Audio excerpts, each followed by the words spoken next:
Welcome to a special edition of the Kayak Bass Connection podcast, the official podcast of the Southern Illinois Kayak Club Bass Tournament Trail.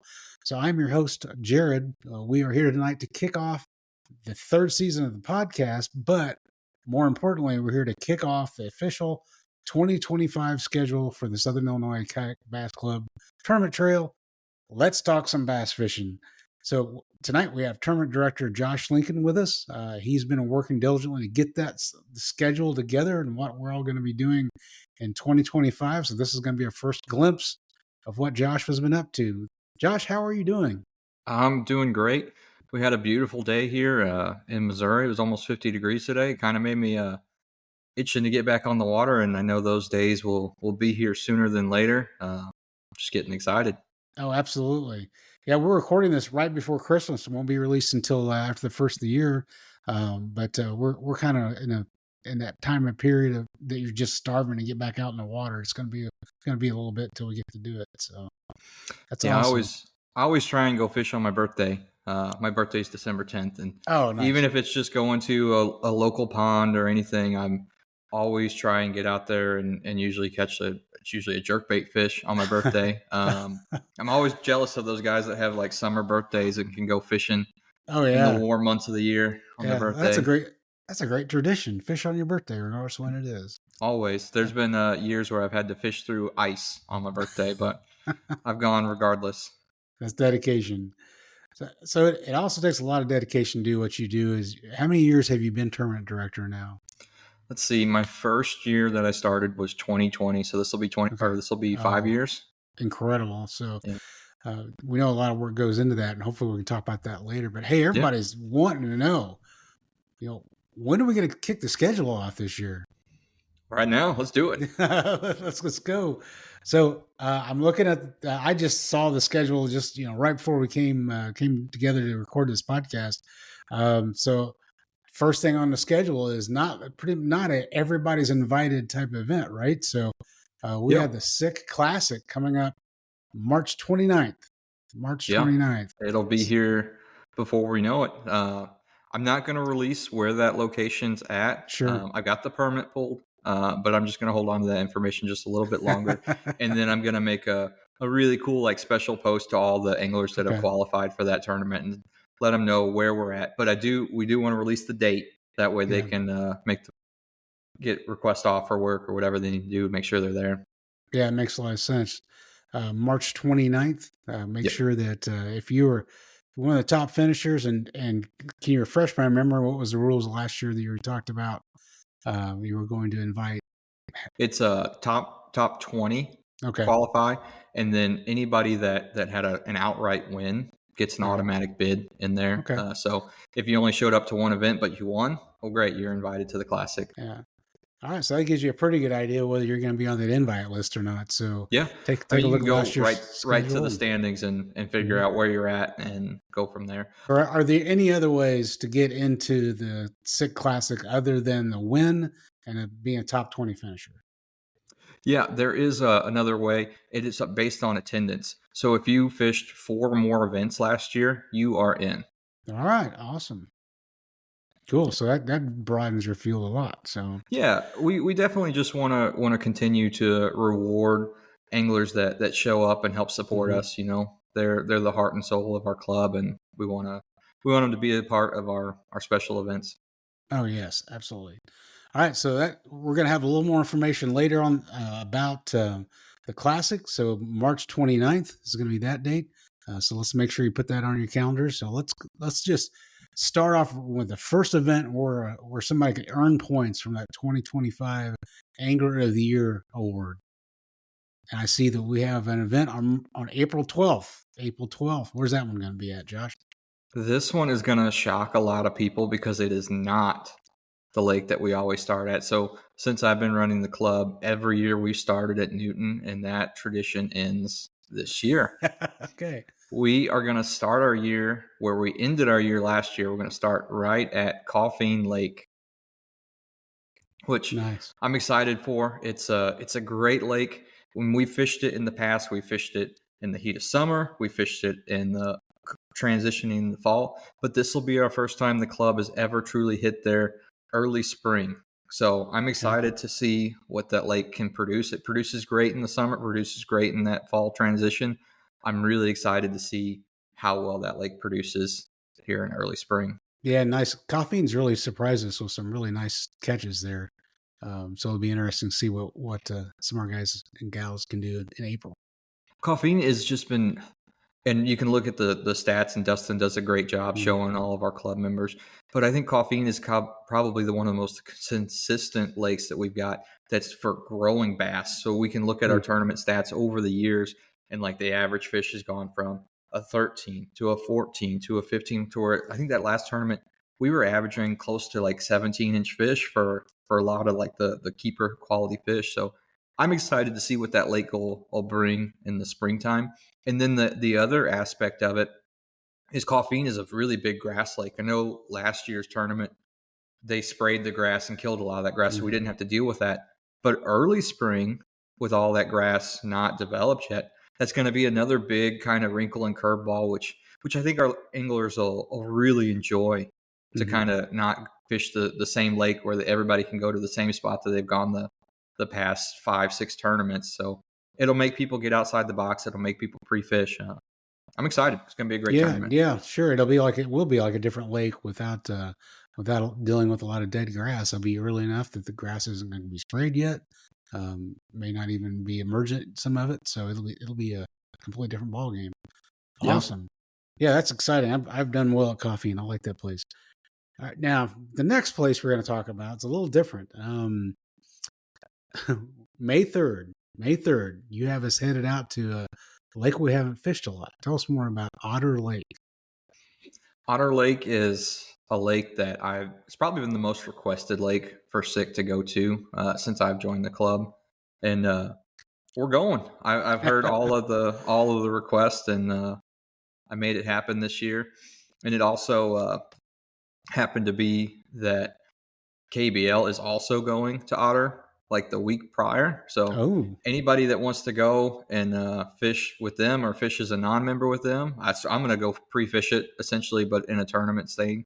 So it's just kind of like a really fun event where we can work together with our KBL friends and then have an event of our own with maybe some additional practice. Oh, that's awesome. So I just brought up real quick the Otter Lake DNR stats, and it looks like it's a 765 acre lake, average depth nearly 20 feet. Wow. But here's when I scroll down the page, this is something interesting. So when they graded the largemouth bass population, according to the DNR, it has a very good largemouth bass population. They're saying in their 2021 electrofishing survey, 113 bass per hour for electrofish, which is a very strong bass population. The size is good too. Most 62% over 12 inches, and 9% over 18, and 2% over 20 inches. That sounds like it's a great place to fish. Yeah, it's going to be a fun event. SIKC went up there, I believe it was 2019, the year before I took over the club was our only tournament up there, and looking forward to it. Now, that is a lake that does require like each kayaker to purchase a permit, but I'm going to work with the state and see if we can get like one pass that maybe like the club can pay and we can all get access, but there'll be more information to come out about that, just so everybody's aware. That's awesome. And, we're going to be there in May. It looks like, there's half a dozen tournaments maybe before. I'm looking at their approvals of permits here. Looks like we've got half a dozen, 5 tournaments before we get there. So, and also I'd noticed there it is a musky lake. That always makes for an interesting day. Makes you think twice before you're putting your hand in the water as you're motoring back to the ramp. Yeah, it makes you just cry a little bit whenever you tie on that $15, $18 chatterbait and send it out there. You may not get it back. Yeah, just say goodbye to those Evos you got for Christmas. Yeah, awesome. That sounds exciting. Sounds like that was you responding to what a lot of anglers wanted to put on the schedule. So great. Yeah, that's a challenge we face each year. It's we got to fish our tried and true lakes, but those Mhm. kind of off the ball lakes that we jump from tournament to tournament, and I just try and listen to our members and see where they want to fish, and then what actually makes sense that can support 30, 40 kayaks all at the Yeah. same time and has good fishing to boot. But that's the hard part about all this is you think, okay, hey, this is a great lake, everybody wants to go here, and then we could go there and it could be bad weather, high pressure, or whatever, and the fish just be shut down, and then it's oh, that lake sucks, we're never going back there, you know? Yep. And you got that balancing act between, okay, is it big enough to put our competitors on, yet not so big that they're It's dodging unsafe. speedboats, and is it unsafe? And, um, if bad weather comes, they're in place for anybody to hide, any coves to get into, anything of that nature. And, last year you made a really good call at the last minute on changing the lake, right? Because of safety concerns. Yeah. Yeah. Yeah, that So, was one of those deals where we just looked into it, and I went out the week before, and it was just a really unsafe lake where it was mhm, just one long strip where all these party boats were just up and down, up and down, up and down, and I didn't want to see anybody get hurt. mhm. But it worked out for a blessing. We went up to Banner Marsh and its Yeah. place and had a great day up there. Great, great. So, all right. So that'll be a little bit of an exciting unknown going to Otter Lake.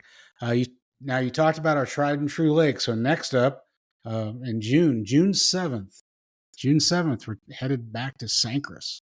Yeah, Sankers is always one of those big three, and everybody knows big three are Newton, Sankers, Cedar. You'll see them on our schedule every single year. So yeah, heading back to Mm-hmm. Sankers should be good. It might probably most likely post spawn, Yeah, so yeah, it'll be interesting where we're going to find those fish, and then mm, like Sankers, it all depends on what the wind is doing that day. We've been out to Sankers where it's barely been blowing, and more times than not we've been out to Sankers where it's blowing 20 plus.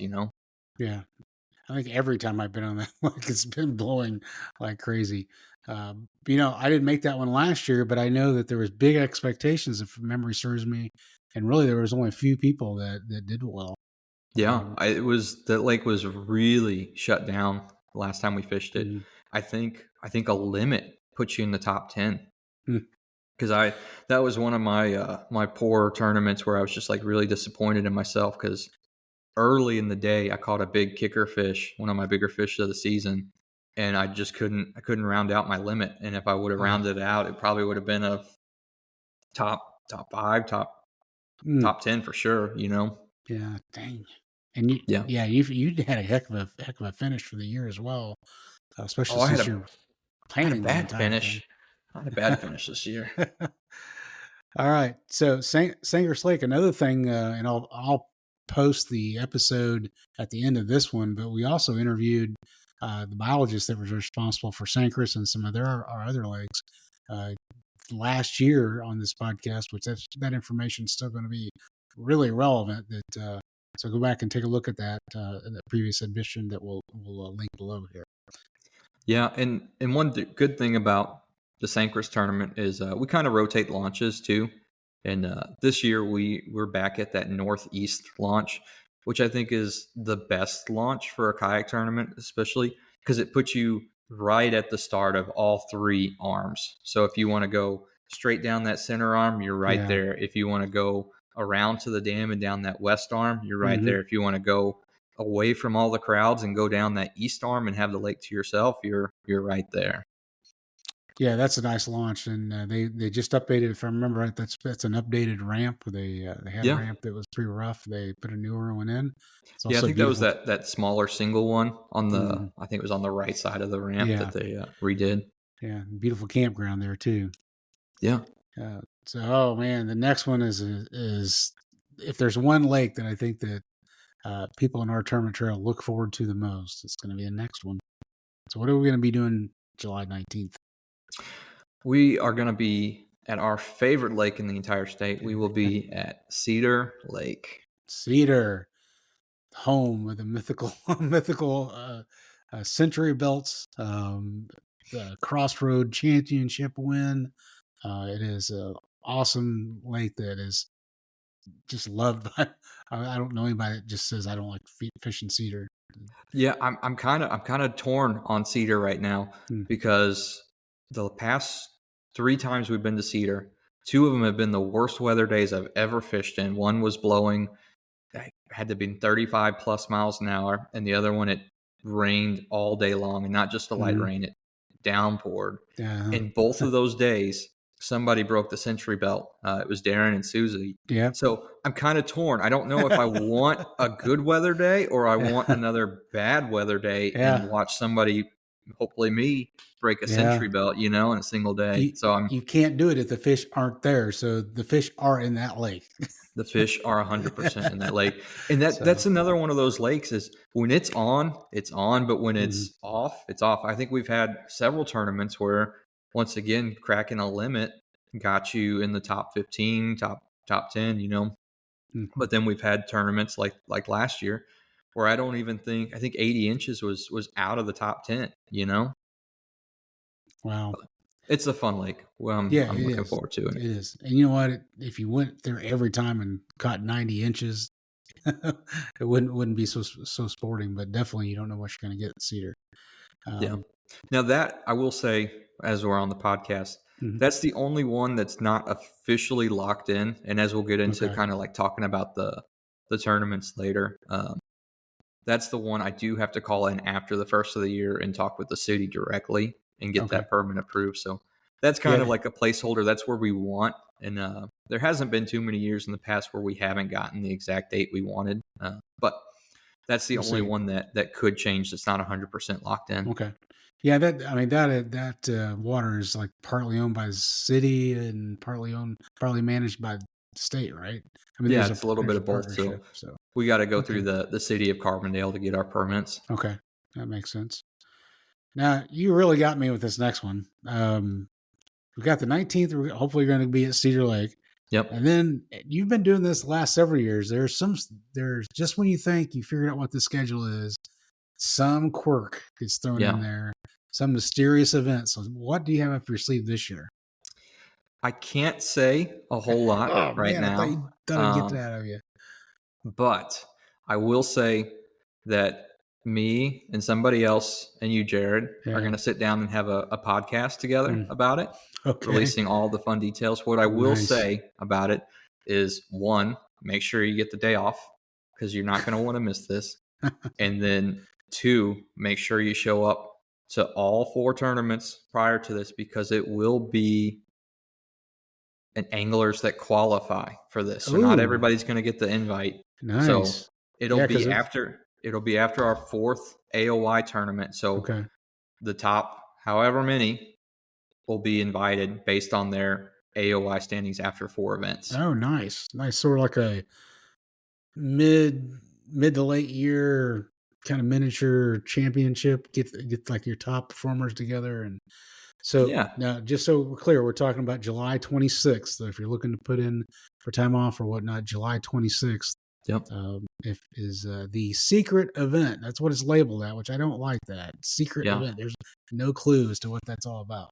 No, it will be released shortly. We just wanted to create some anticipation for it, but also let everybody know that it's gonna be the date, and then it's gonna be in our home general vicinity driving distance. It's not gonna be anything crazy. It's not gonna be something up in Michigan or Wisconsin or Indiana or anything like that. It's going to be in our general vicinity. Okay. Now, you mentioned something a while ago I want to clarify. You talked about our 4 AOY tournaments. So that is Coffeen Lake on April 12th. That is Otter Lake on May 3rd. That is Sankerous Lake on June 7th. And Cedar, maybe, we hope, on July 19th. Yep. So those 100% count towards your tournament into your standing, correct? Well, yes and no. Okay. So it's our AOY standings for the end of the year are your 4 best out of your 6. So if you fish all 6 events, but you had a bad showing at Okay. Coffeen or Otter, those could potentially fall off. Okay, Or I if you got weren't you. able to attend one of those. But Yeah. yes, those 4 will definitely count towards that secret event. Okay. Awesome. And so then we're going to go from this super secret event to Pyramid State Park. Now, what made you choose this? So it was another one kind of like Otter. It's probably been my most requested tournament location. Um, and it's just going to be a really fun kind of back to our grassroots of kayak fishing type tournament. So I'm looking forward to that. And it's going to be open to pretty much the whole park. And I'll release more details on that. But the general rule is if the lake is listed on the IDNR website, it's going to be open to fish. Okay. So we're going to be a little bit more spread out.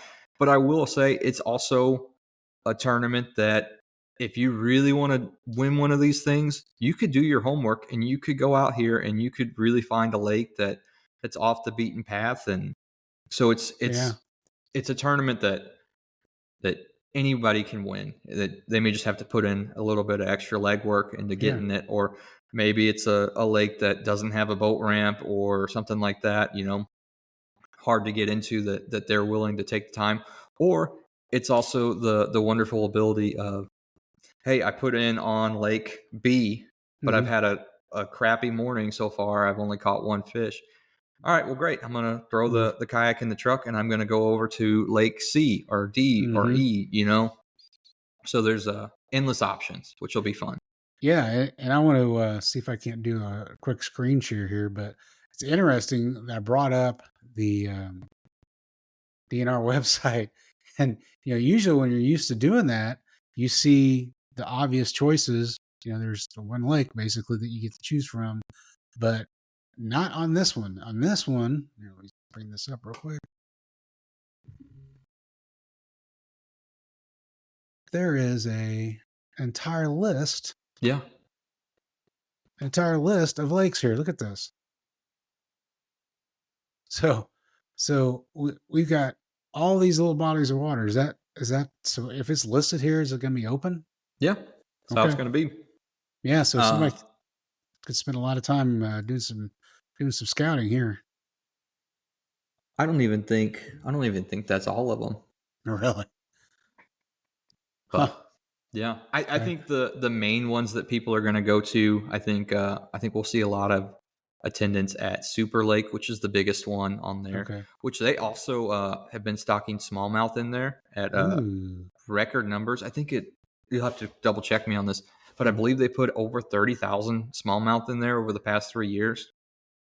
And they've been growing from like pictures and stuff that I've seen of anglers catching them.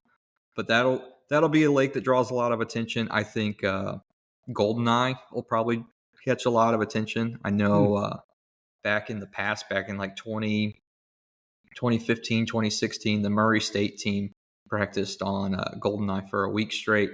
And they caught, 5 fish over 10 pounds out of that lake. Oh my gosh. So it grows absolute monsters. If you go in there, I'm sure the guys with live scope could go in there and see the shad that are just like 12, 14 inch long shad that are just massive. And those fish are just eating on there. Wow. Yeah, that's exciting. Yeah. Yeah. There's a lot of great lakes out there. Now I've never been, I think I've been to Pyramid. I think I've just driven through it, so I've never took a look at the lakes. Are there ramps there, or is this going to be an old-fashioned kayak launcher, kayak off the side of the road? Or almost all of the lakes that are listed on the IDNR that we'll have access to, they all have some kind of ramp. Okay. They may not all be a concrete like boat ramp, but there's a couple that I fish that are like a gravel ramp, but still something that you can easily back your truck up to or back your trailer in. Yeah. There's a couple of them that are tough to get into. There was one that Dalton sent me to one day, and I'm surprised I got my kayak out of there. Oh wow! But that eliminates probably the big boats from getting in there, right? So you got 100%, and that's the beauty of that whole park is if we get a bad day where it's really blowing hard from the east, well, great. there's 10 lakes out there that have protected banks from the east or whatever, Okay. So nice. That's exciting.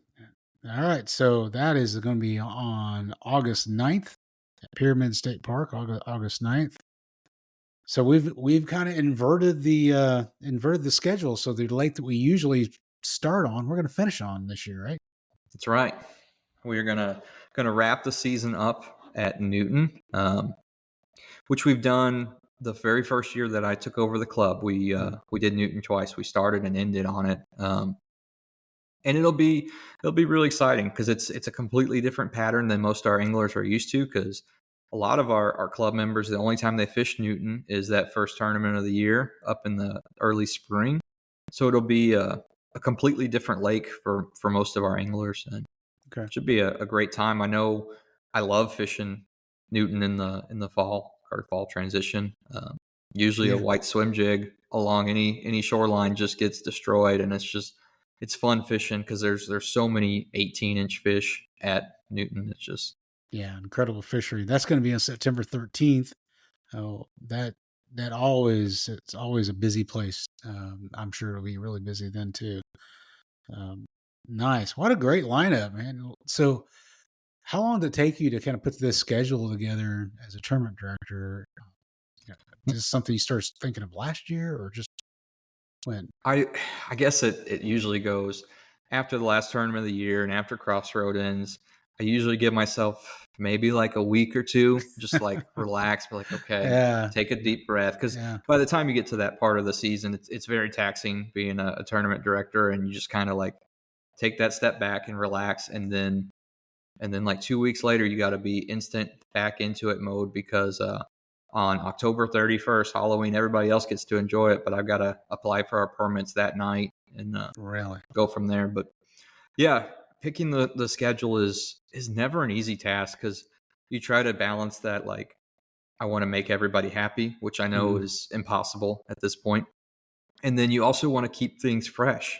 So you gotta pick new lakes, which you don't always know if they're going to work out. And then you got to kind of change up the lakes that we're typically go to, because it's no fun if we go to Newton at the same time every year and angler A has this one spot that's just killer, and they just go to that same spot. I want everybody to battle it out and go to different lakes at different times. Now, eventually we'll run out of times to go to some of these lakes and we'll have to repeat ourselves. But until then, we'll keep it fresh. I don't know. You've done a pretty good job interjecting some new areas here in the schedule, and yet making sure that we're hitting some of the, I'd just say, old reliables.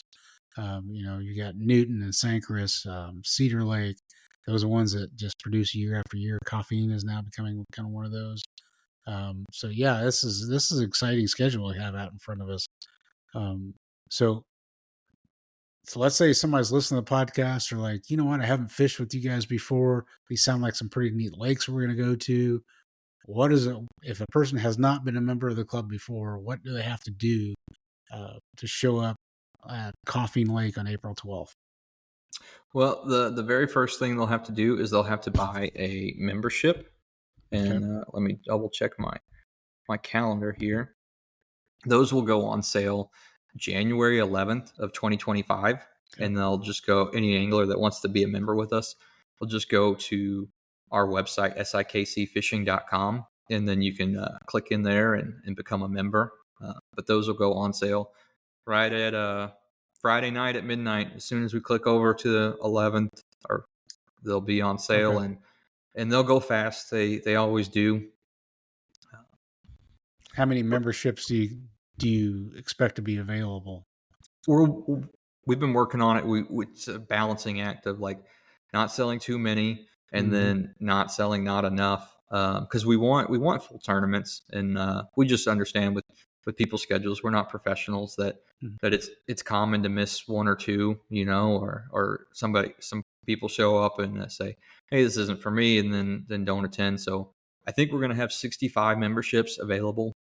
Okay. Just knowing that we're not going to always have 100% turnout, and just looking to have really, I think we've kind of hit our sweet spot where we're at kind of like the mid 40s, high 30s. And that's a really great tournament day for everybody. Oh yeah, and now we've talked about this several times on this podcast. Just look at some older episodes. But if you've got your membership and you want to try fishing these tournaments, first thing I'll tell you is just reach out to anybody that's been on the podcast. Reach out to me. Reach out to anybody that is in the club. It's a very, very, very welcoming club. They're serious fishermen, yet they're friendly. They help each other out a lot, actually, on the water. So if you're if the unknown factor is what keeps you from fishing and joining SIK, don't let it do that. Reach out and find a couple friends. It's really easy in this club. I haven't really met anybody yet that just didn't want to help the other people that are fishing. Yeah, I'm sure the listeners are probably tired of me hearing this say on repeat, but our club is unlike anything else.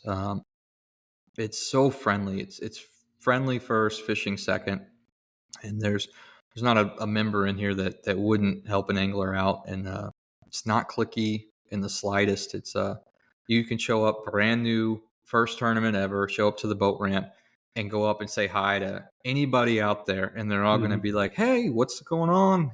What kind of boat you in?" And just start that way, or even if you're in your first tournament with us and you're at Coffeen and you're halfway through the day and haven't put a fish on the board, you could come up to any one of us and say, "Hey man, I don't know you, but I'm having a terrible day. What are you catching them on?" And I would say 99 out of 100, if not all 100, would say, "Yeah, I'm catching them on a bluegill colored chatterbait, throwing shallow against wood." Or they're going to say, "Hey, I'm catching them on a Texas rig green pumpkin worm." And I would bet a lot of our anglers would even give them some of the baits that are really, I've had I'm that catching happen. them on, I'm people give catching me them on baits. this worm here. Take a few. So I just continue to brag about that because I haven't found that anywhere else in fishing. Usually fishing is so competitive. And so like, what are you catching them on? And you get like a bait, just like very, very hushed, very close, which is fine. I love competitiveness, but the fact that we've got competitive and friends all at the same time, it's just something's really special. And it's a great mix. Yeah. And if you're listening and you want to be part of that, just join us. We'd love to have you. Now, we went through our list of tournaments, and we call it the Southern Illinois Kayak Club, but kind of geographically, what if you had to look at a map and somebody was curious as to, hey, what areas do you guys cover? How would you describe what you're going to be covering this year? I mean, depending on the year, some years we go a little bit further north. I would, if we had to rename, it would be like South Central Illinois Kayak Club. We won't really touch the northern half of Illinois, but a lot of like the Newton, St. Chris, Banner Marsh area, that's all central Illinois, and that's definitely in our wingspan. So if you are up in that Springfield or Peoria or something like that, don't be thrown off by the title of the club. We come up that way. Probably about half of our events are more central Illinois, and then half of our events are usually southern Illinois. Yeah, I mean, really, St. Chris just south of Springfield. Newton is not really far south.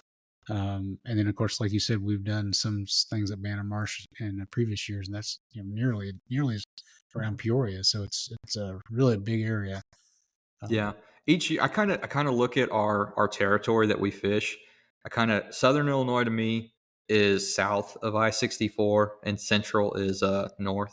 And I usually try and it doesn't always work out, but I usually try to do, of our 6 tournaments, do 3 and 3. So like this year we got 3 north of 64 with Newton, St. Chris, and Coffeen, and we got 3 south with Cedar. Oh, I guess we have 4 north of 64. So we're more central this year than we are southern. Yeah, I just noticed that. Interesting. So maybe I won't have to drive 4 hours to all of them this year. Yeah, that's nice. We've got a lot of anglers that drive from northern Illinois or central Illinois to our events, and we've actually picked up a lot of anglers from Missouri that are driving to our events now. Yes, we have quite a few from Missouri. A lot of times, the most common thing I hear from our Missouri anglers is that our lakes are closer to them than getting to the big Missouri lakes. And the other one that I get from the Missouri anglers that have fished some of the other Missouri clubs is that our lakes are safer to fish because Oh, they're really? not. They're well. Think about all the Missouri lakes are big, Huge. gigantic Yep. lakes. It's Makes Table sense. Rock, it's Stockton, it's Mark Twain. Yeah. They're big, giant lakes with big, giant boats on there. Where most Hmm. of the lakes we fish have a 25 horsepower limit on there, so there's still boats that we compete with, but we're not dealing with the big pleasure cruiser boats, that are just Sure. sending out giant wakes. Okay. So Yeah, that makes a lot of sense. But yeah, I've noticed that there are some events it's like 30-40% of the field. If you look on their Tourney X profiles, they're actually live across the state line. So that's awesome. So, what about any changes in tournament rules this year? I know that we traditionally follow KBF rules, right? yep, yep, Okay. and that'll be the standard. We stick with the KBF rule standard, and if they make some changes, we'll follow suit. But really, we're blessed by KBF. They provide our insurance for us each year, so Okay. we kind of run with what they want to go with, just as a thank you for providing us and letting us get together. Because without them, we really couldn't do it. Yeah. So anybody wants to look at those rules, they can go to Kayak Bass Fishing website, the national organization, and they have a really good explanation there. Yep, Um, and they can also get to it via our website. If we have a whole rules tab, and it's a direct link over to their okay. page. And along those rules, talking about rules, so you also do tournament. I call them briefings, but they're captains meetings, right? Right before Yeah. a day or four, or a couple days before the tournament. So tell us how you're going to be doing that this year. So last year we kind of tried out the digital captains meeting where I'd Hmm. go in and I'd film a video very similar to this and just kind of get it out to the anglers. Usually I try to get it out that Thursday before the tournament, so that way if somebody was going down there early, they could get good self reception and watch it, Yeah. and then and really it just kind of frees up people in the morning. That way, they got to do is they got to focus on getting their boat in the water, getting in the check, getting in like their staging area, and then just coming and finding me and getting their wristband and checking in. Well, it's easier on me too, because it's one less Yeah. thing I got to worry about in the morning of the tournament. I don't have Oh to yeah. gather up Yeah. 40 individuals and all get together and have one meeting. Okay. So you're So going to continue to do those digital recordings for the meetings, and how do you send those out? So they'll all get emailed to Okay. each individual angler, usually that Thursday night. And it's literally just a link to my Google Drive, and then you can watch it on your time. And typically, I do some other little things. I put like the KBF rule standard, or I put like a timeline or lake map and boundaries, all that. That way, it's all there for you, and you can even if you're out on the water and you say, "Oh, hey, I forgot the lines in time" or whatever, Hmm. you could pull that video up and watch it while you're on the water, Yeah. or pull up the lake boundary while you're out on the water and make sure, okay, no, I'm in the right area. Okay. Great. Uh, so what about cost entry fees? Is there a standard entry fee for every one of these tournaments in addition to your membership? Yeah, I'd have to double check Okay. it. I know you I, last year was what was it, $60? I don't Is that a little believe high? so. Maybe. I That's all right. I believe was just curious. it's 54. I'd have to double check. Okay, that's all right. So it's Uh, in $50-$60 range. It's certainly yeah, not 50 two hundred fifty $60 range. dollars. Okay. Yeah, Uh, it changes each year a little bit because Tourney X charges us a little bit more, and then okay. this year I'll have to double check it because I believe Tourney X changed their way they're billing it, because it used to bill out Mhm. like the day after the tournament. Tourney X would always bill me however many anglers they are times our fee, and then I'd Oh. have to pay that directly. And now I believe this year I'll have to double check, but they're attaching that fee to the angler when they sign up. So, Oh. Okay. for example, if the tournament that I was having people sign up and pay $54.50 to enter, with $4.50 of that going to Tourney X, this year it may be okay. It's only going to be $50 on my end that it shows the tournament, Hmm. and then when you go through and process the pay, it'll be like a Tourney X fee that the angler pays individually. Okay. Okay. I Well, think that make things a little easier on you, maybe. a little bit. One less Yeah. thing to worry about. I think Yeah. Dwayne Wally with Attorney X was struggling with getting clubs to pay right Yeah. after an event on a timely manner. So it's just one way for him to kind of manage that a little bit easier. So you mentioned TourneyX, so that is the phone app. And again, I'm kind of talking like someone that has never never participated in one of our tournaments. TourneyX is an app that you can download from your phone that you do all your measuring and uploading your fish from. So there's tons of videos on YouTube and the website on how to use that app. So if you're going to be participating in this tournament series, we are catch photo release. So make sure you know how to do that before the tournament. Yeah, something you don't want to try to. It's enough. It can be tricky enough, even when you know what you're doing. So you definitely want to practice it before you. Oh, 100%. I mean, even anglers that know 100% what they're doing, you get one feisty fish and everything goes out the window, you know? Oh yeah. Yeah. Now the payout structure for everyone's it's based upon the anglers, right? So the more anglers we have show up, the more money we pay out. The more you're going to pay out. Okay, so awesome. Yep. And I know that many times it's not just if you show up and maybe you don't place. Usually, I think it's usually top 3, maybe 4 that get paid. You're not necessarily going to go home empty-handed because you've got a big bass pot that you can always join. And you guys doing a great job of doing just general giveaways after the tournament, just for anglers that are there, right? Yeah. So a lot of times I've had a bad day fishing and went home with a nice rod that I won, and basically a door prize raffle. So that's really nice, I think.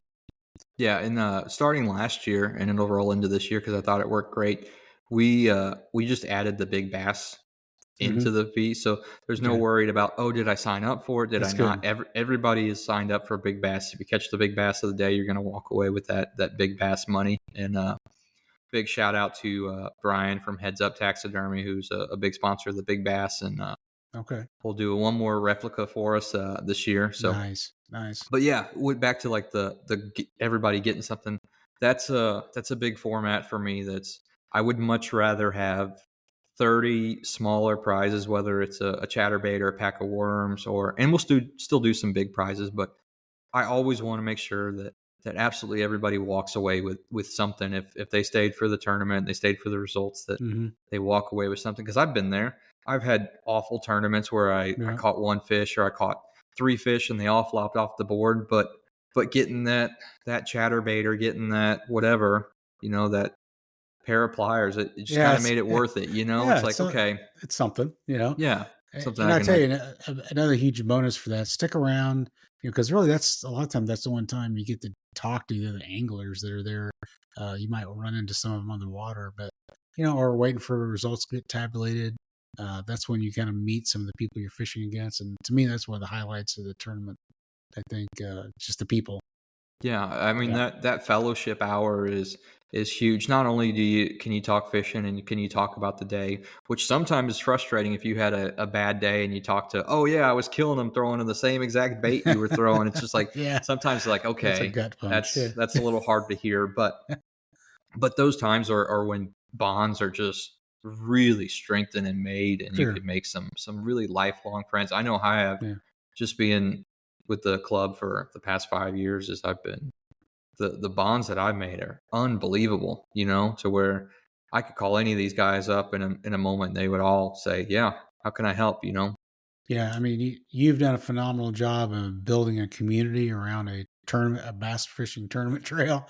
That's one of the things that's so special, I think, about the Southern Illinois Kayak Club tournament trails, that how friendly everybody is, how much you communicate your expectations to the anglers. Is we expect you guys to follow the rules. We're fair when we judge the fish, but we also go and have a good time and have good fellowship. And so I think you just your personality sets off that expectation, and everybody trusts you.